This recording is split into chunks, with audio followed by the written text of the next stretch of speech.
Kebijakan PPATK memblokir rekening-rekening tidak aktif atau dorman memantik kegaduhan hingga menjadi atensi Presiden Prabowo Subianto. Terbaru, PPATK membuka kembali pembekuan rekening-rekening dorman yang semula dikhawatirkan disalahgunakan untuk kejahatan. Apakah langkah ini dilakukan PPATK karena ditegur oleh Presiden? Berikut ulasannya selengkapnya.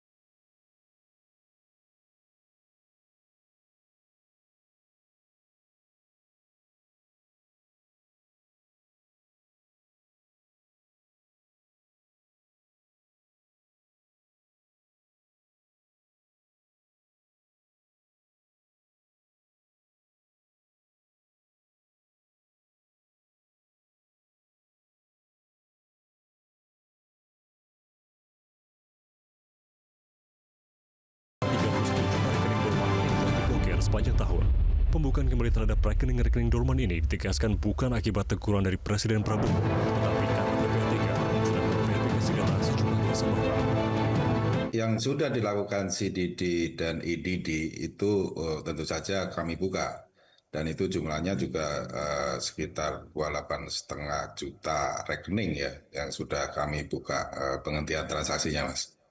Justru yang sudah dibuka ini yang sudah confirm nasabahnya dan sudah betul sesuai dengan database. Nah, itu yang kita buka. Jadi ini yang sudah proses CDD dan pendalaman gitu, Mas. Enggak, kalau udah dibuka ya udah, artinya bisa bertransaksi kembali ya. Jadi ini kan begini, Mas. Sebenarnya tanpa kami hentikan pun namanya rekening dorman itu tidak dapat untuk bertransaksi.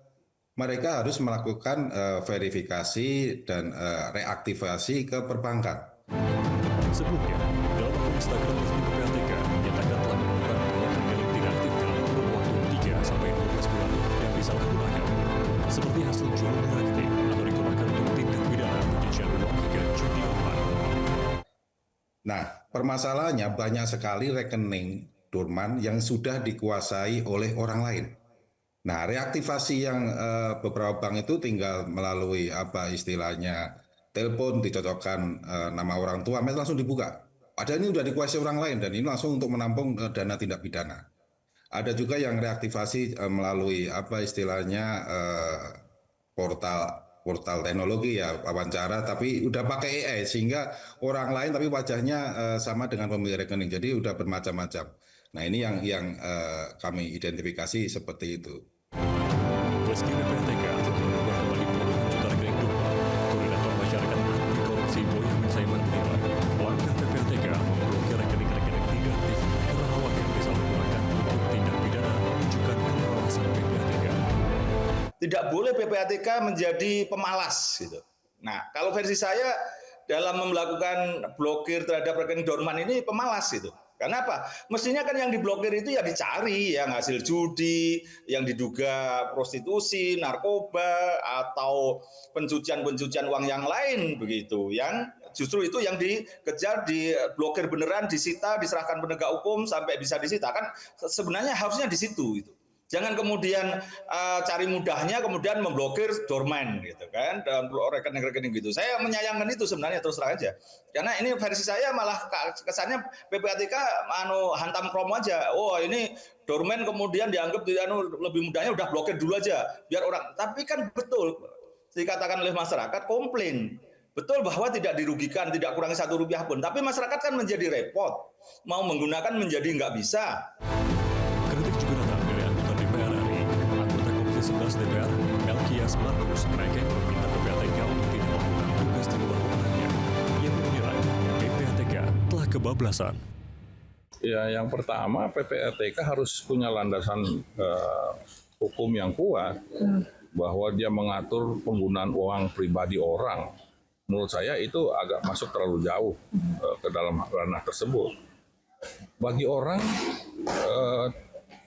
taruh uang di tabungan atau di rekening ya, dia tidak pakai itu kan banyak maksud. Mungkin memang dia tidak gunakan atau mungkin dia sengaja tabung di situ.